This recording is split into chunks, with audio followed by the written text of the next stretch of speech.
Hi everyone, welcome to the talk show of Mental Health Unit of Rotaract Club of Caduceus. And this session is being conducted in collaboration with Ms. Sridevi Srinath, who is a Chennai-based student and parent counselor. Thank you so much for joining, ma'am. It's indeed a pleasure to have you here with us today. And I would also like to welcome our student panelists who are medical students from Grand Medical College. We have with us Shreya and Tanushka and Pratiksha. And a request to you guys, please feel free to share anything with us here and consider it a safe space. And before you say, whenever you have to say something, you can always raise your hand and type that in the chat box, and I'll ask you guys to unmute yourself. So without any further ado, we'll be beginning with this session. So the topic for today's session is helping children with their mental health. So first of all, I have a few questions for our student panelists. So are you guys ready? Shreya, Pratiksha, and Tanushka? My first question to you guys is, do you think mental health ailments are as common in children as adults? Honestly, I don't know if they're as common in children as in adults. I would love to know that from our speaker here. What I do know is that they definitely exist and they need to be dealt and addressed accordingly. That's very well said. So do you guys had student counselor at your school? Yeah. What exactly do you feel are the roles of a student counselor? And should The we have them roles, at all the educational institutions? yes, of course, we should have student counselor at educational institution. And about the role, I think that first she must create a healthy environment so that students can feel free to come with their problems to her. And apart from just the school work, career work, the counselor should help them in a much broader way. They should help student to handle any problem they have which is getting in the way of their learning. They should guide the students for a productive future and and create a positive environment in the school. Thank you so much for sharing that with us. So now I'll be proceeding with our guest speaker today. So Sri Devi ma'am, my first question to you is, what exactly motivated to you to join this field? We all would love to know that. Okay. Firstly, I want to thank you for having me. To be honest, when I was in school, I won't say I was a troublemaker, but I didn't really fit in too much. And I studied in CBSE board and I studied in Delhi. That's where I did my schooling. And in 11th and 12th, psychology was a subject. I wasn't very sure if I wanted to continue in psychology, but I took it because it was interesting. And I don't know, I think it was just the more you know, the more you want to know. I think that's how psychology is. It's that kind of subject. So I did my undergrad, I did my postgrad, I worked with adults. And later I found myself wondering, as a child, I did not get too much help. And that's something that I wanted to do, which is when I decided to start working with children. Yeah, that's really great to know. Yeah, that's like, even I feel like as a child, it would have been great if I had a student counselor at my school, because often there are many problems we face. We are often hesitant to talk about them with our parents. So sometimes it's really great to have an external help. So yeah, I totally agree with that. I would now like to ask you, like, what are the various roles and responsibilities of a student counselor? So, as the name suggests, the primary goal is to help the student, but a student is still a minor, which means that there are so many people associated with the child's life, right? So, you have your parents, you have teachers, you have primary caregivers who may not necessarily be the parents. So, if both parents are working, it's usually the grandparents who are taking care of the child, or they have a housekeeper who's taking care of the child.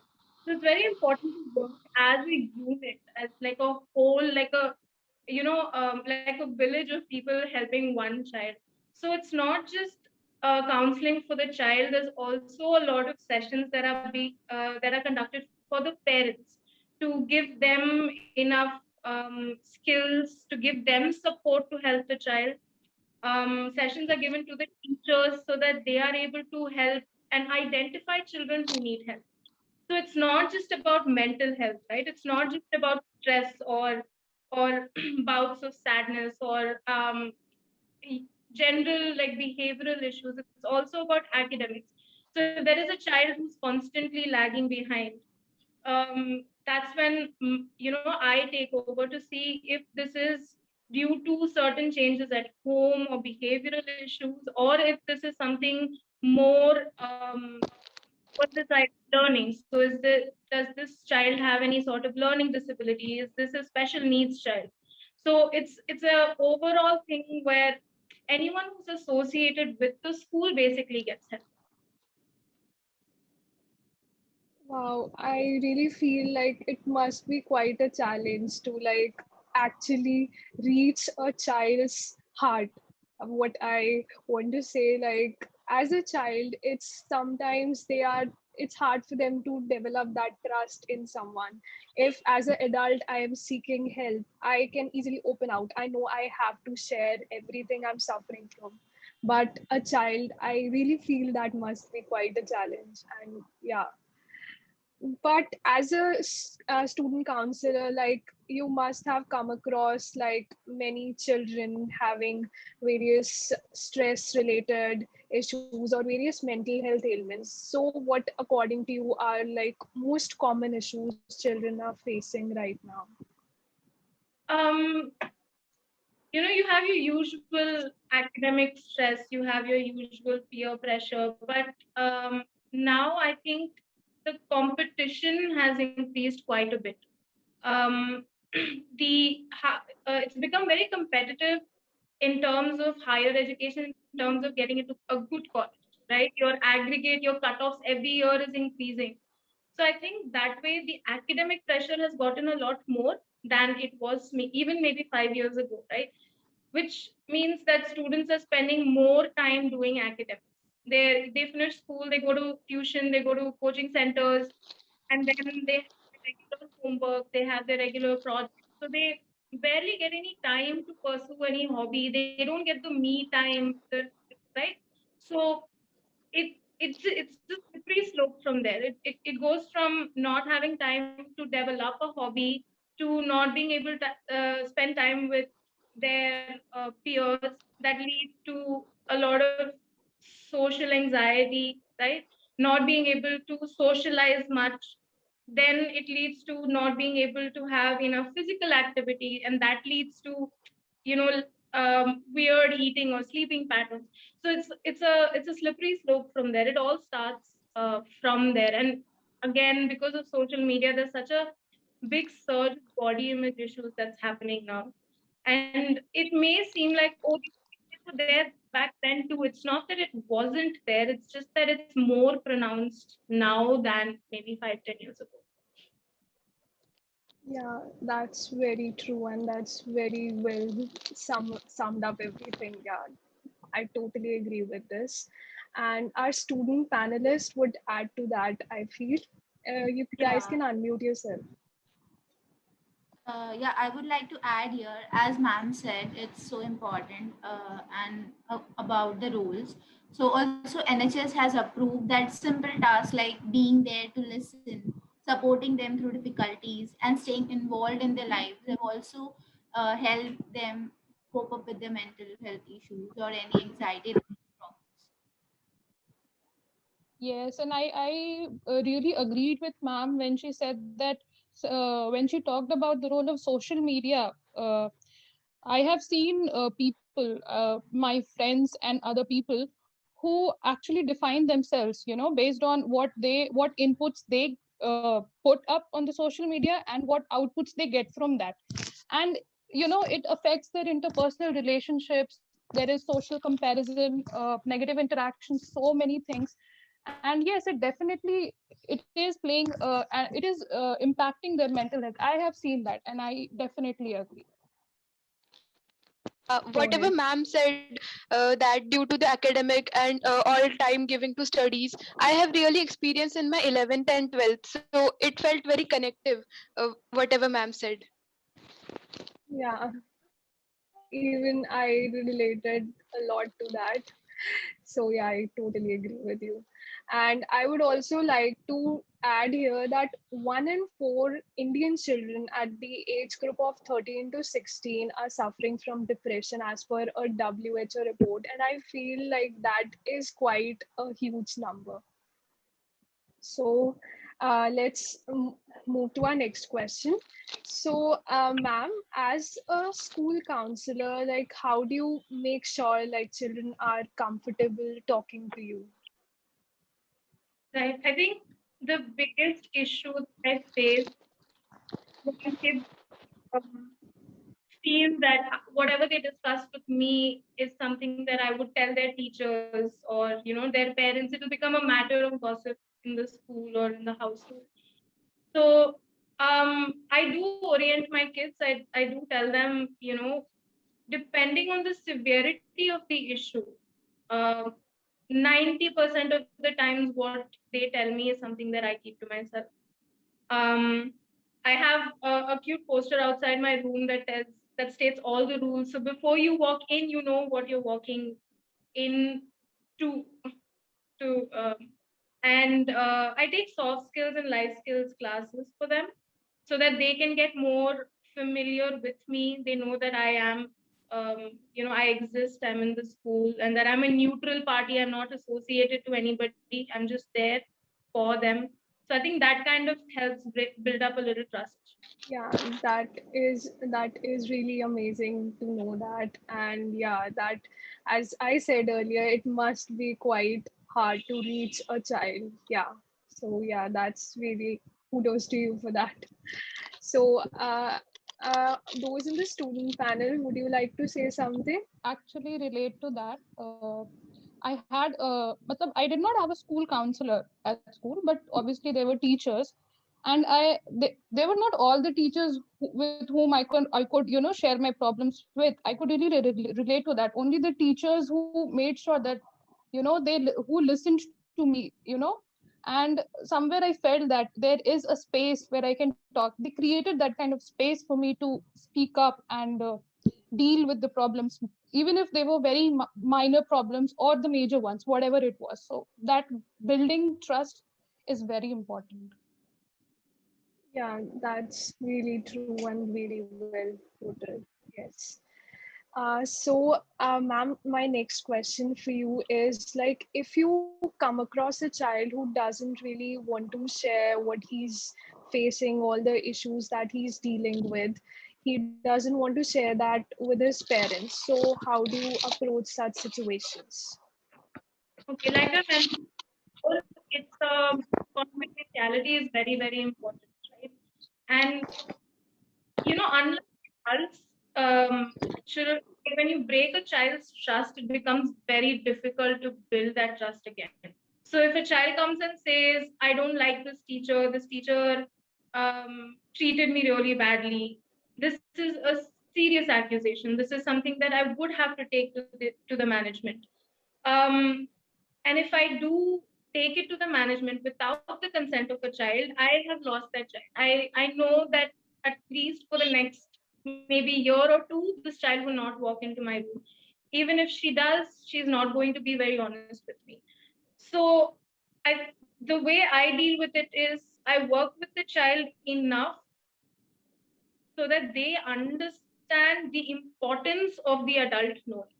Mostly their concern is the minute their parent gets to know, they feel like, oh, I'll get punished, I'll get grounded. They're not going to let me talk to you. They're going to mistreat me. They're going to yell at me. The string of negative reactions that a parent might give. So in the beginning of the session, I tell them, I will not involve any adult in your life unless and until I feel that it's extremely important for them to know. Like if you are in trouble, someone is harming you, you are harming someone else, right? Unless it's any of these issues, I will not tell the parent. And even if I do, it will not be without your consent. And even when I do talk to the parent, it's going to be a family meeting, right? It's going to be a meeting where I meet the family with the child and try to neutralize the situation, make sure that the parents don't have any negative reaction. And I constantly like keep following up with the parent. And like I mentioned before, it's a group effort, right? We all have to help the child as a unit. So there's no point in me doing work in school only for the child to go back to an unsafe environment at home. So it's like every time I meet the child, I'm going back to square one. So at that point, I get the support of the parents. And I think it's about how cautiously you can talk to the parents. I think that's what is very important. And of course, consent of the child before talking to the parents. Yeah, that's really great to hear because that I totally resonate with all that you said because I, as a child, even I had to seek counseling. And yeah, I was too scared to share all that I was going through with my parents because I felt they won't understand that. But yeah, that is something I always doubted. Like, I don't know if that line as a child, I thought if mother is saying that she won't be sharing that with my parents, I as a child, I used to doubt what if she still shares that. So yeah, that is great to know that. And so yeah, our student panelists, I think you guys want to say something. Yes. And just please mute yourself when ma'am is speaking. Yeah. Okay. Okay. Yeah. Go Yeah. ahead. I want to say that I think in cases where children are not ready to confide to their own parents, the role of counselor becomes very, very important here. As ma'am said, means privacy, counselors keep privacy. It is very important, and they play a very important role in the children's life. Like by saying this, I mean to say, like giving the example of Annie Sullivan, the teacher of Helen Keller, who made her what she is now, the great Helen Keller. It was all due to the counselor. And I also remember the movie Tare Zameen Par. How did Amir Khan help the um, means mentally ill child? It was all due to the counselor, which helped him to live better.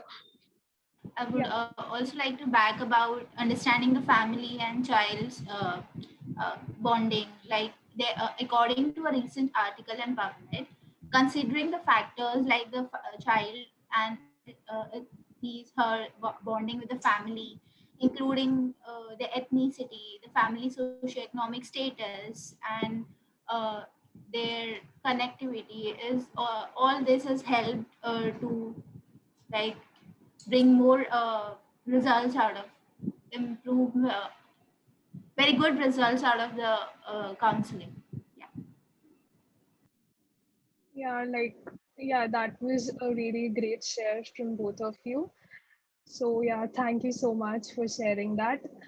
And so, moving on to our next question, like, ma'am, you said earlier, like nowadays there's a lot of competition amongst the students. So, like, how should children exactly cope up with that? How can counseling help them cope up with that? I think the competition is not something that innately is there in children. Right? This is something that us as adults create for children, where we say, "Oh, she's better at maths than you. She's getting better score than you. She's a better singer than you." I think the important thing here is to focus on internal growth up instead of external competition, right? So when we constantly talk about this person is better or that person is scoring well or this person is doing too much, we take away all the positives or the strength from that child, and we're only focusing on the weaknesses.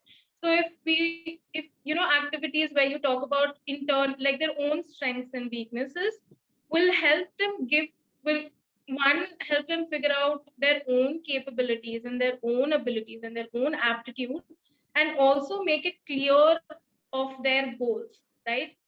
There's no point in me saying I want to be a doctor if I'm really bad in biology, or if I'm really bad at math. I'm just setting myself up for failure.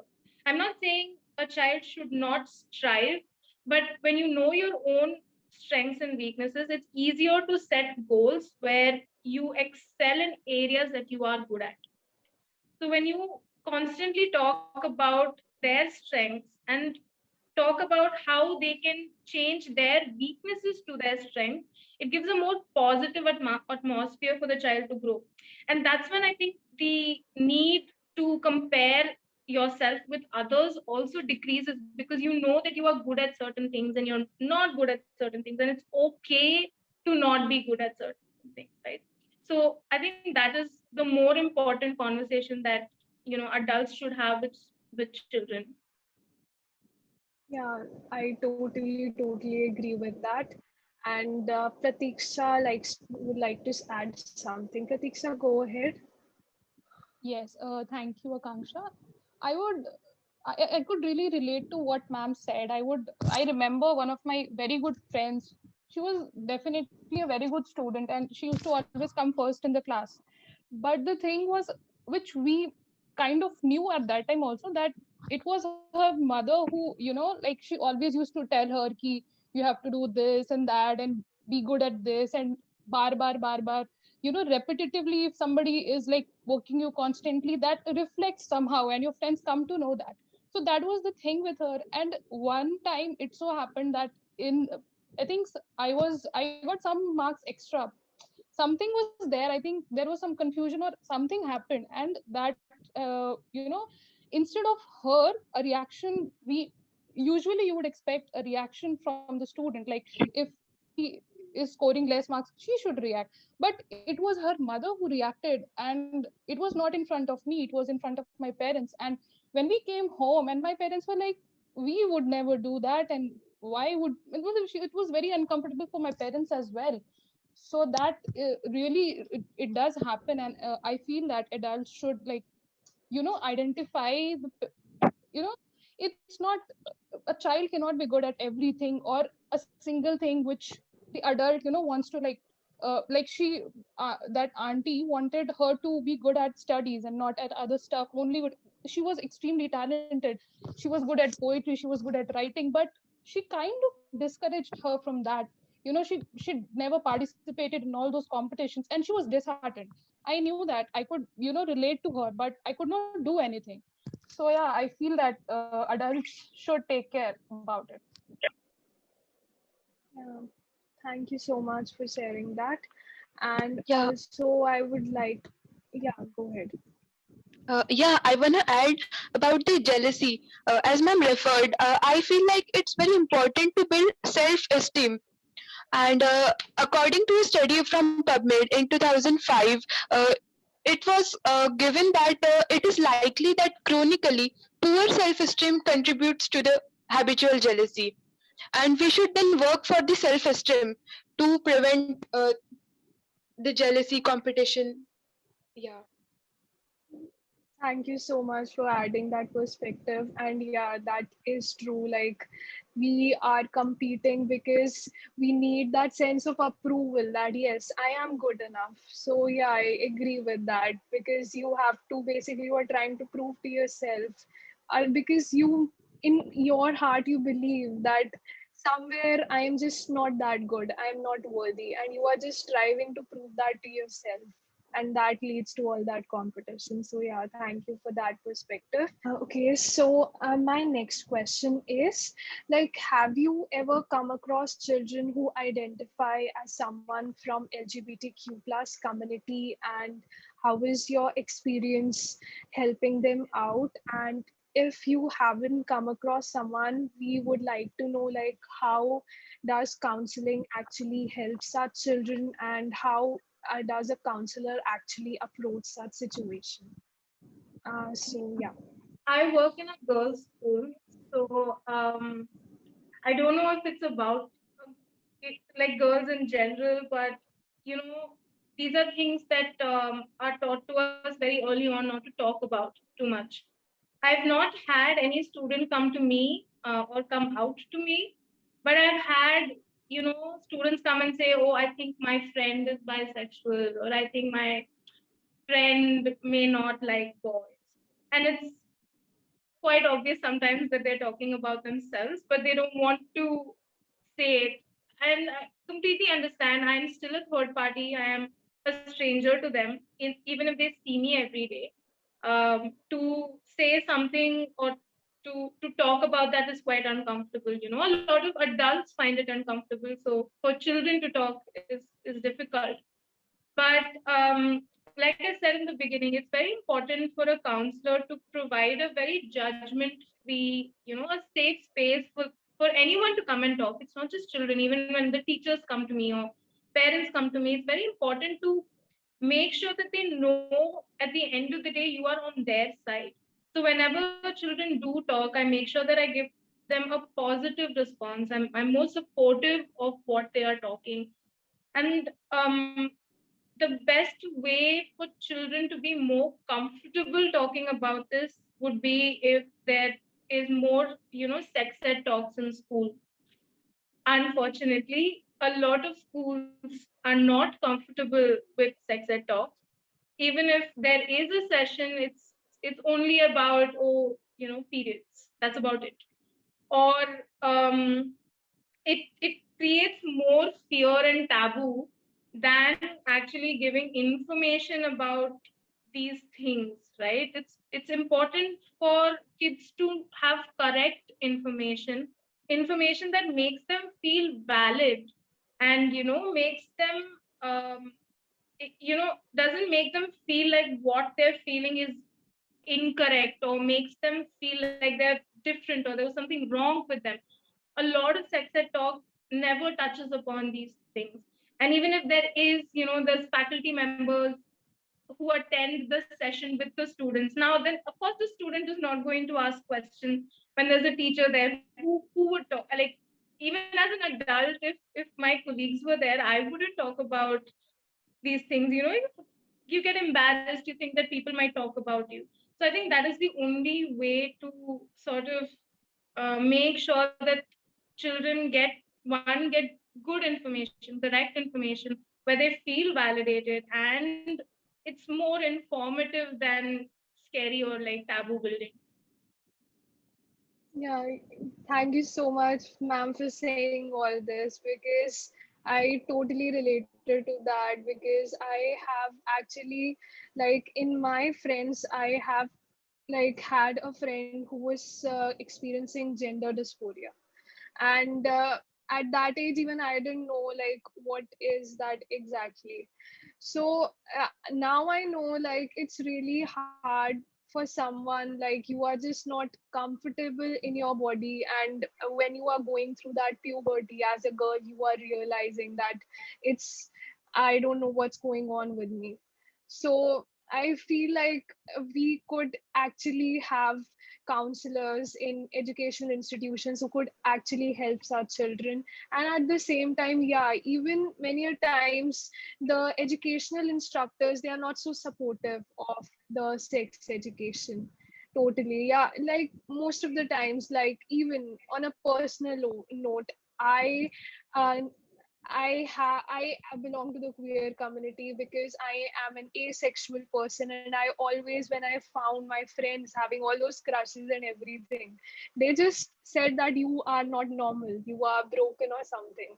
But now when I've learned about all that, I know like it's all normal.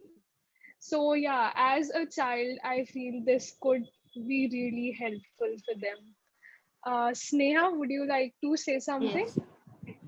Yes, I wanted to add when ma'am mentioned about at the least having the period talks and the education about that, sharing my experience in our school.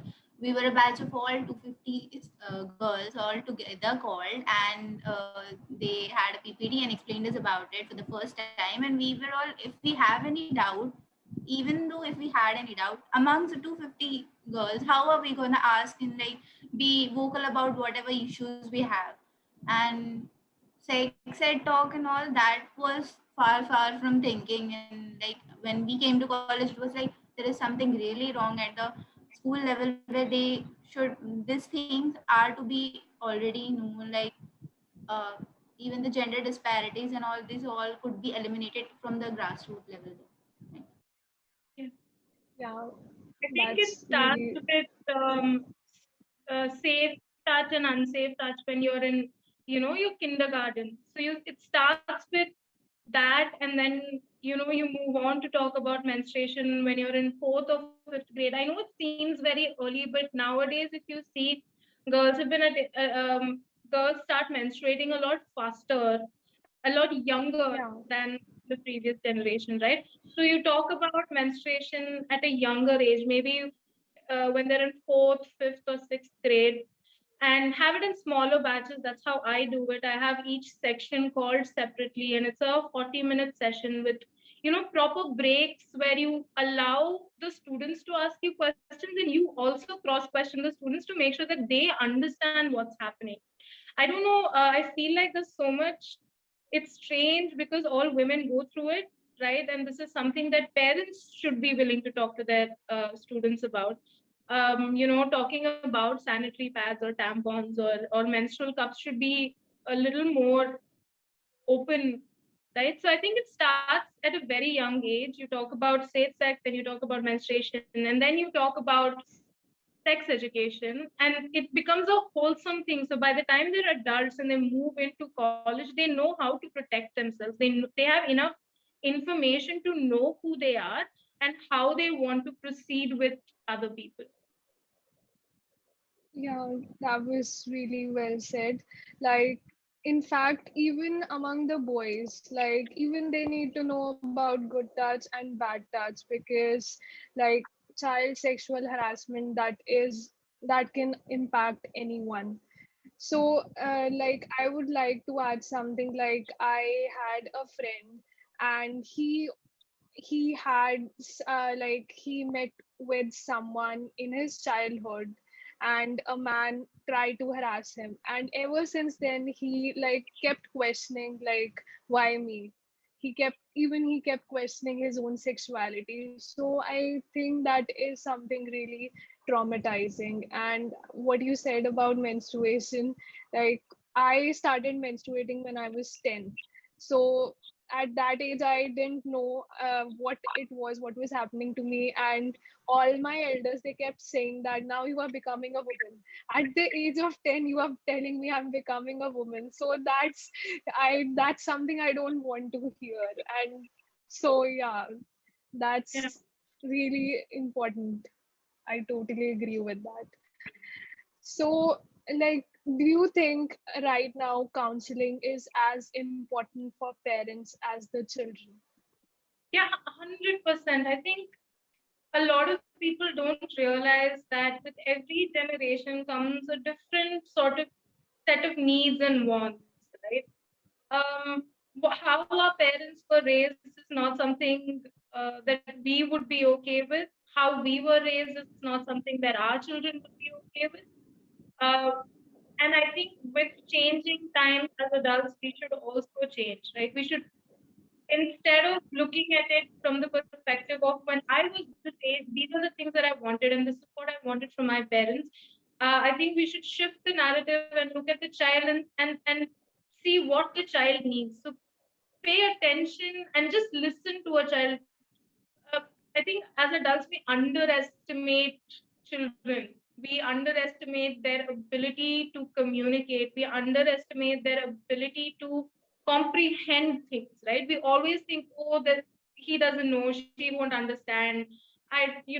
There's financial problem at home. I don't want to tell my daughter. She's not going to get it. But she constantly sees her parents being upset or worried. So I think open communication is key. And how do you do that unless you let the parents know? Parents are also clueless. They don't know. They are doing what their parents did. And I think it is time to break that cycle where we say, oh, my parents did this, I'm fine, so I'm going to do this to my children and they will be fine. And that's when I think the role of counselor comes in, where we try to equip parents with better skills to make sure that they have healthy communication and a healthy relationship with their child. Yeah, yeah, that really is amazing, all that you said, because like as a child, I've always had anxiety related issues, and everyone, they just used to tell me like, what do you have to worry at this stage? So I feel like even that is something, mental health is something that is stigmatized, and we really need to be supportive to children as well. We need to know that it can impact all ages equally. And if a child comes up to you, if he's having some issues, like, we need to understand that everyone has different coping mechanisms, rather than saying that what you have to worry about at this age. We can exhibit empathy towards them. So yeah, that was amazing what you said. So I feel like a student panelist also would like to add. I totally agree what ma'am said and would like to highlight according to WHO, definitely as half of the mental health disorders in adulthood starts by the age of 14, but most of the cases are undetected and untreated. So the counseling of parents is really very necessary thing, so that they could understand their children and the changes in their children and help them for their problems. Yeah, thank you so much, Yeah, Tanishka, I for sharing that. So yeah, yeah, I was go going to ahead. just add a few more statements. Like sometimes parents do take children or us quite like not seriously, and like you're overreacting, or what will people say, this kind of statements. There needs to be a shift in this attitude as well, which will help in breaking the barriers and communication gap between parents and children. Yeah, that's really great. That's very well said. Thank you so much, Neha, for sharing that. Sridevi ma'am, my last question to you is, what are some of the suggestions that you would like to give for the parents or rest of the family members to ensure that children in the family, they are mentally healthy? The most important thing is communication and acceptance, right? If there is a gap in communication, there is going to be no growth in any sort of relationship, right? And I think you would notice that even amongst your friends, if you're not communicating well, there's always going to be misunderstandings, there's always going to be arguments. And I think that is very important.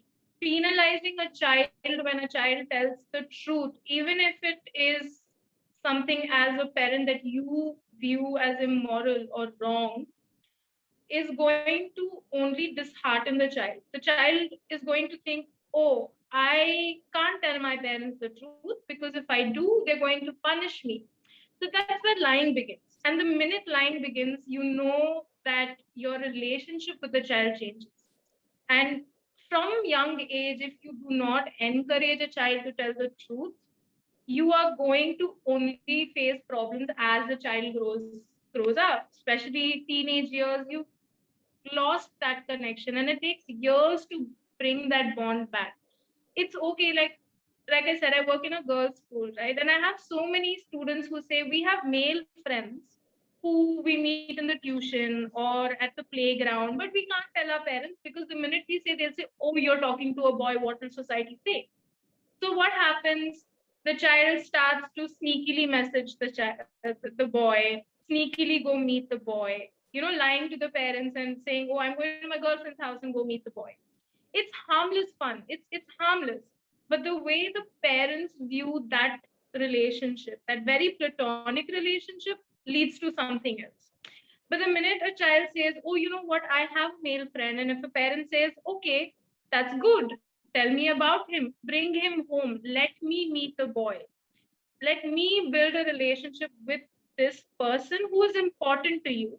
You know that tomorrow, if something happens, if that boy misbehaves, or if someone else misbehaves, the child is going to be honest and is going to come to you for help, and is not going to seek it from someone else, is not going to suffer in silence. So I think it all boils down to honesty and acceptance. That's it. If and it seems so simple, right? It's the simplest thing. Yeah. Child did something, instead of penalizing the child for their wrong behavior, didn't talk to them, explain to them what they did. Children are very smart. They're very attentive, and the way they process things is so beautiful. You can tell them, and they will understand. We just don't, we just overly grossly underestimate their abilities. That's what it is. Yeah, I feel like many of our audience would relate to it at so many levels. Like most of the people I know, like most of my friends, they don't allow their parents, family members to follow them on social media.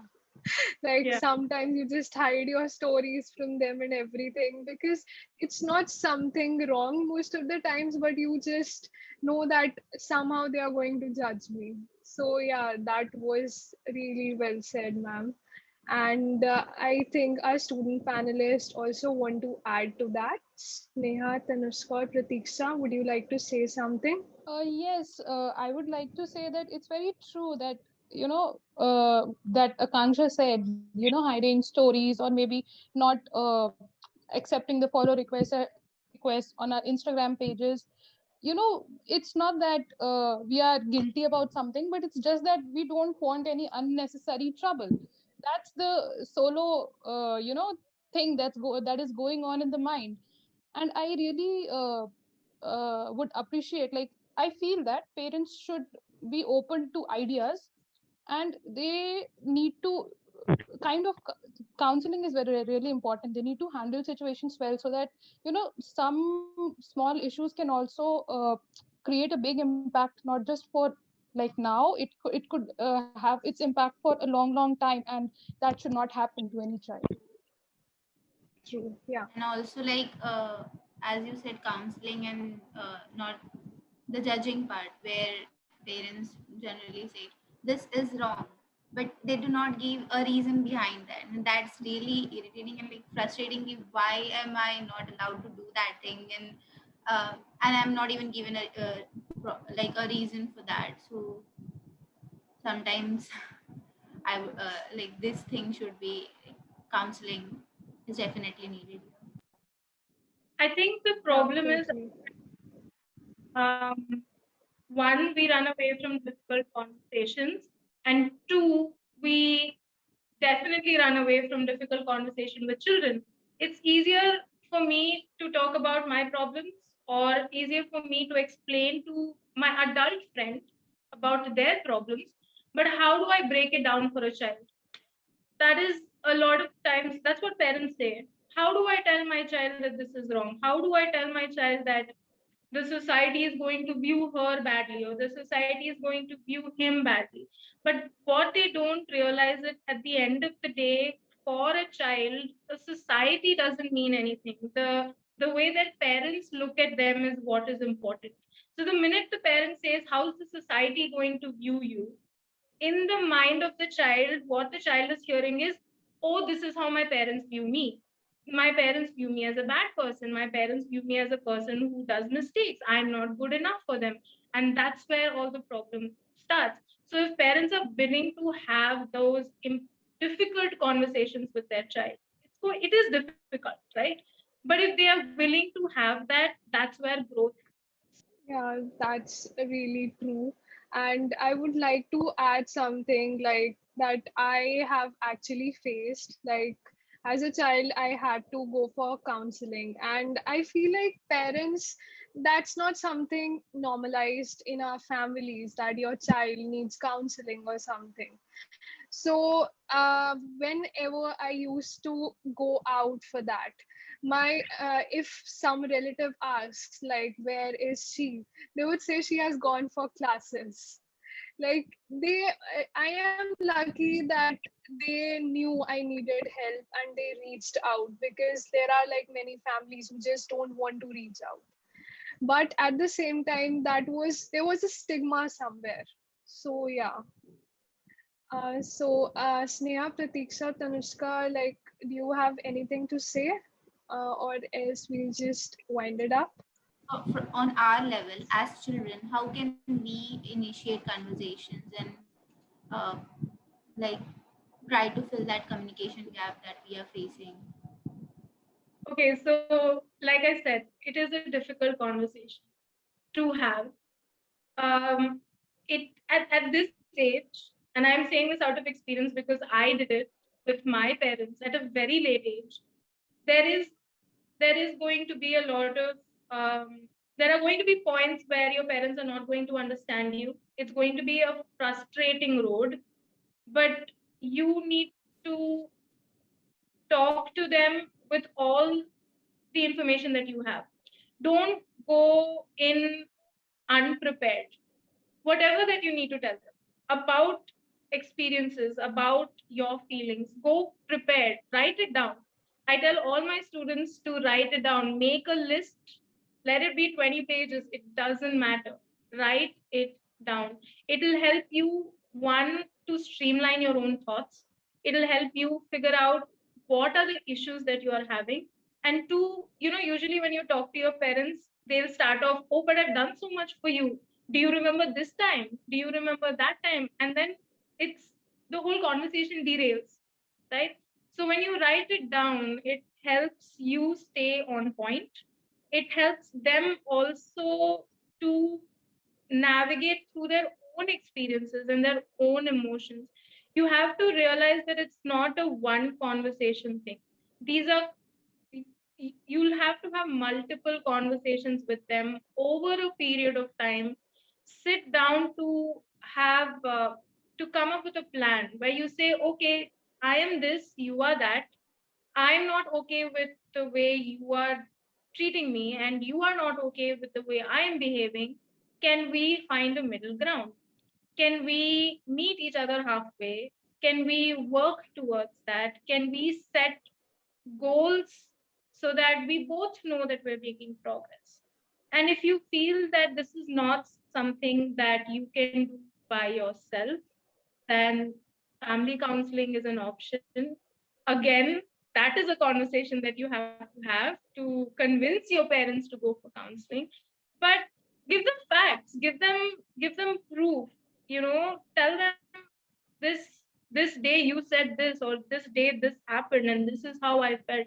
So the more factual and the more to the point you are, the lesser space you give them to make you feel guilty, or make you feel like you are making things up, or it's all in your head.